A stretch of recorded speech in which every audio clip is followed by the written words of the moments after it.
Alright guys, here we are in game number 2. Now of course, looks like WCS is on this for the mainstream, so you guys can check it out there if you're not a favorite of Rifkin here on Base Trade TV. But I want to thank you guys for watching anyways. Spawning in the lower left corner of the map in this best of 3, it is the Red Terran player, best known Bomber. That's a really terrible introduction. It is Bomber! Woo! Its opponent in the lower right, formerly of Western Wolves, now teamless. It is the Blue Zerg player, Check. Check yourself before you wreck yourself. Oh, what am I saying here? I'm getting delirious towards the end of the cast here. We're having a great day. We've had some amazing matches so far, and this series is already in game 1 made me incredibly happy to be here. We'll see what game number 2 ends up being. On Frost, of course, Check got the least favorable spawn here out of Bomber, unfortunately. Did get that horizontal spawn, so this third base is kind of going to be off limits. But we'll see if it ends up being a problem or not. Check is a player who can certainly play around this if he needs to, hell if he wants to. But, yeah, Bomber can't be too happy after the way that game went. Definitely went for some aggression that didn't pay off towards the end, and I think he'll play a little bit safer this game.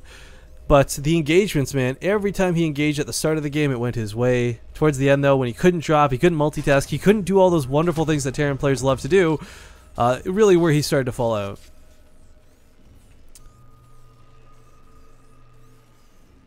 But drone for Check, it's just poking around. It's checking the base of Bomber, if you will. Looks like Clarity Gaming guys are going to cover another series, I'm assuming. Good luck, goodbye, so long to them. Of course, much love for Tempo and Curran and Fury Dragon and...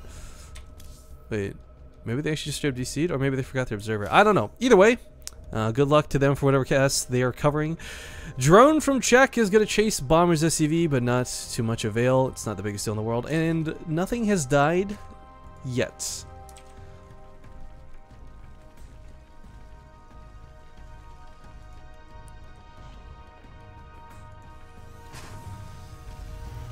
For Bomber, his command center is coming down on location, and that's totally cool. He's already got a bunker up, so early lings, or much less a drone, will not be harassing that he has to deal with.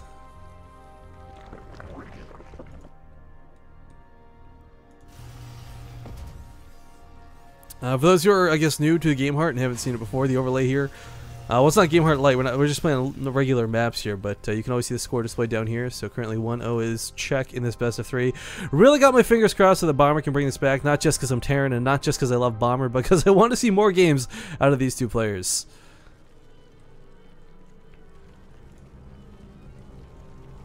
Of course, being the round of 8, getting pretty close to the end, where it gets a little bit scary as the brackets really start slimming down, and your chances of getting through the wildcard qualifiers start diminishing. There is no loser's bracket, guys. It's just straight up a winner's bracket situation only. The winner of this series, by the way, worth noting, goes on to play Killing Spree's Jig or Believe, depending on who wins that series. On the top half of the brackets, Desro versus Jon Snow is going on, and Pooh versus IGIA. I'm not sure which player that is. Is it Jigua, maybe? Hang on. No, it's XY, okay. That's XY in the top half of the bracket. So that could be a very, very interesting turn of events, depending how it goes. Check floating on the overlords, trying to get that map vision and all these wonderful things that Zerg players are, of course, accustomed to.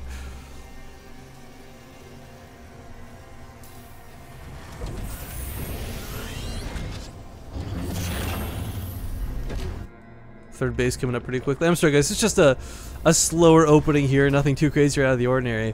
Starport's going to need that tech lab, but Bomber was a little bit indecisive on where he wanted to put it down. Does end up putting it as part of his main wall. So we'll have the Hellion Banshee opening here. Something a little more common as far as TVZ goes. Not so common to Bomber's playstyle, but hey, Bomber doesn't have to play common to play well.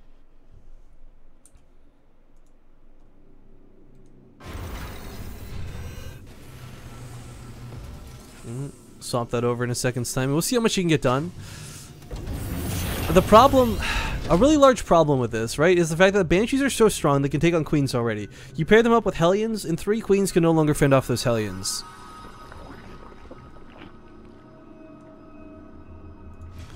But we'll see what Bomber can do. Of course, the intention of having Hellions across the map like this, that sort of control, you really want to keep the creep spread limited. Killing Queens is cool, but you're often not afforded that opportunity, and a Banshee is very rarely going to get into the main. Even with Cloak here, this kind of means Bomber's going to have to invest in more than just the initial Banshee. You see a lot of players actually going Cloak-less because of how difficult it is to maintain the Banshees and how hard it is to invest into them continually afterwards.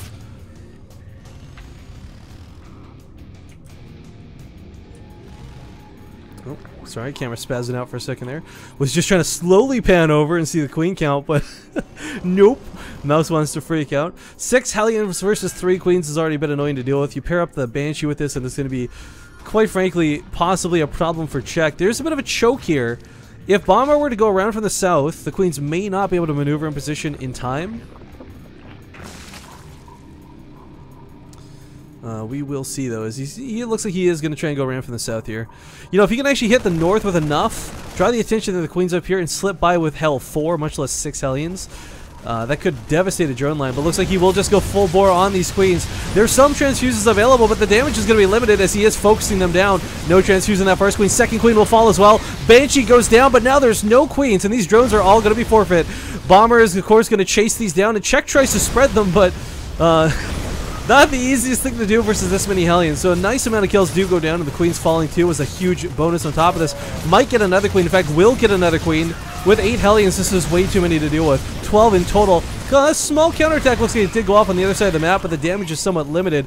Bomber definitely killing way more workers than that of Check.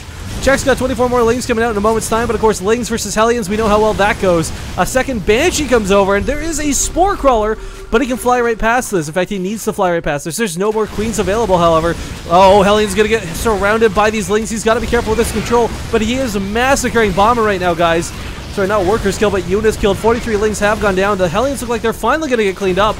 But where did that Banshee go? But towards the naturals. Pulls off these workers. Spore Crawler is being repositioned, and that queen has to watch itself. Spore Crawler coming down will allow the queen to win this fight. Typically, a queen does not win this fight straight up, but the Hellions finally cleaned up, allows some Lings to get across the map. Can he get that queen? Too healthy, will get it, and the Banshee will die as well. But the devastation, the losses that Check just took for such a small investment out of Bomber are not going to easily be made up. He's still got the same amount of workers, guys, don't get me wrong, but it's about keeping the queen count high enough to continue with your injects to get that creep spread going once again. There's like 2 active tumors right now, sorry, 3 active tumors. Continuing to spread creep is going to be a bit of a pain. More Hellions coming towards the third, and looks like the queen will be targeted down once again. He gets the workers, though, really quick. Some free Lings on the way out, too. Not a problem here for Bomber. Much better situated in this game, but we still have the Spire on the way. We still got Mutalisk coming out. Check is probably not happy about the way this is going, but he's not freaking out. He's not messing up. Speaking of messing up, apparently forgot First Blood. I'm sorry, guys. I'm really tired, and solo casting sucks. We'll give you a mega kill if he gets a lot of kills here with these Hellions, though. Lings have got to be careful about engaging onto this. Man, Check is a really darn good player. For him to be caught off guard like this, guys, just speaks a little bit stronger towards the character and the way that Bomber's been playing this out. But not to give him too much praise, he hasn't won this game just yet, but he's certainly taken Check down a peg. Still continuing to actively pick off these creep tumors and invest in Banshees. Not something you often see this late. You know, how many Banshees already died? 2. Another 2 were made, so 4 Banshees in total. Not too shabby. Take out a queen pretty easily, but instead going to focus on the workers for the moment. Tries to micro back that 1 Banshee. It's kind of low. It's got to be careful about diving into this. There's the Spore Crawler there. Finds a pretty good spot to this. Doesn't want to over-engage. If he takes out this gas, though, this is really going to cut into Check's production. And there's 5 Mutalisks on the way, and he's got to bank for another 9 more. But gas is a hard commodity for Zerg players to deal with, and losing this extractor kind of sucks. He is on 6 or 5 behind this, though. Not the end of the world. Banshees are out of cloak energy. They got to be careful. Suiciding Banshees for that queen, not going to be worthwhile, but continuing to pick off workers. Up to 23 workers killed so far. Mutalisk will finally clean this up, so maybe suiciding for the queen would have been worthwhile if he had known this was coming. Banshee there in full retreat will not get away in time. Now, one thing we did not see Bomber do in game number 1 was put down too many turrets. He had like a turret here or there kind of sprinkled without his base, but this time he's only going to, again, have the 1 turret, and the Mutalisks are coming in before it's even finished. This SCV is going to die. It's already low. No chance of getting that turret up. Now towards the main. Bomber has to stim some Marines in. Not a fun thing to deal with, but 1 Marine, 2 Marine health, 3 Marines aren't really going to be enough to really deal with this too effectively. Check, of course, doesn't want to over-dedicate because he doesn't know where the rest of the squad is. He doesn't want to have those 9 extra Marines catch him from behind. Speaking of catching from behind, looks like Bomber's going to go around the map. Czech should see this coming. He's trying to catch so desperately onto these Mutalisks, but unfortunately Medivacs are here a little bit unguarded. Gotta be careful about this. Some Marines do stim. Shoot the Mutalisks once again. This army that was looking to go behind the bridge here and come from this side looks like it's been brought back to deal with the Mutalisks. There's still Hellions with this, which is weird but really cool. Oh, thank you guys for updates. I'm sorry, I lost track of where we were.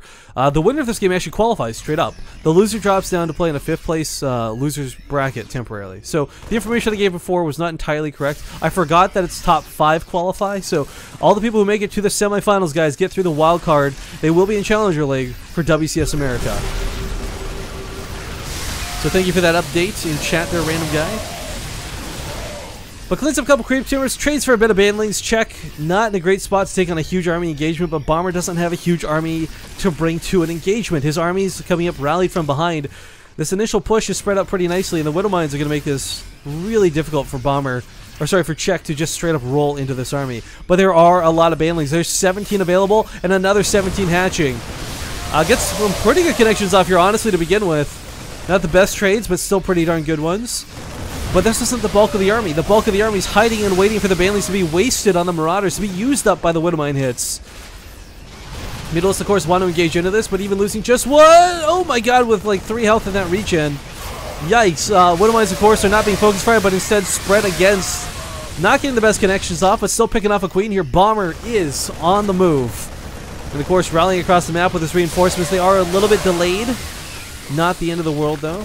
More banelings being made, 18 more coming behind this. Mutalisks are finding it so difficult to engage into this, but they are using the covering fire of the banelings to move in, and I love this out of Czech, but Czech might just be a little too choked out, guys. Bomber's still got more behind this. He's using a very small portion of his army to engage into this, but here come the banelings and fall, and Bomber's no longer spread. Grouped up with a lot of his Marines, loses everything on the front lines, and has to retreat to his reinforcements, but the reinforcements come out in one gigantic ball, not streamlined. So Bomber's all ready to push once again, and Czech this time doesn't have a ton of banelings. In fact, he has almost no banelings is the problem. 3 available currently, no Zerglings to speak of. This 3rd base should absolutely be forfeit. Pulls the drones immediately away from this. But Bomber, like I said, he's on the move, guys. Spreading out. Doesn't even know there's no banelings to come up from behind this. Czech is just in a world of danger right now. Mutalisks look like they're going across the map to do a counterattack, realizing that he can't engage on top of the army, with the fingers crossed and the hopes that they can bring Bomber back home. But Bomber's got no reason to go back home. He could just straight up push this to win. More banelings are coming in, but they're being focused fire here on the front lines. Ooh, they actually hatch out with full health, of course. Base is killed, and a small hit squad heading towards the northern base there. Production at home from Marines is going to be enough to drive these Mutalisks back, and I guess that turret never got finished after the SU was picked off earlier, so cancels that to get a little more resources out. But Bomber has absolutely turned this series around in this one game. Even if he loses this game, which he absolutely should not, a much, much better game coming out of him this time. Marines are going to die to the banelings, but of course, again, with Bomber, you never have all of his army's never in full force on the front lines. It's always lying in wait behind those, like, scouting squadrons. Now stimming forward to push in one more time on top of this. This natural base is in so much trouble. There's only Zerglings, no banelings, focusing down on the hatchery. Doesn't even care about the Mutalisks. Looks like the base towards the north has been cleared out as well. The drones have been eradicated. Good game is called, and Bomber will bring back game number 2, and I will do my best to remember first blood for game 3, guys. Sorry.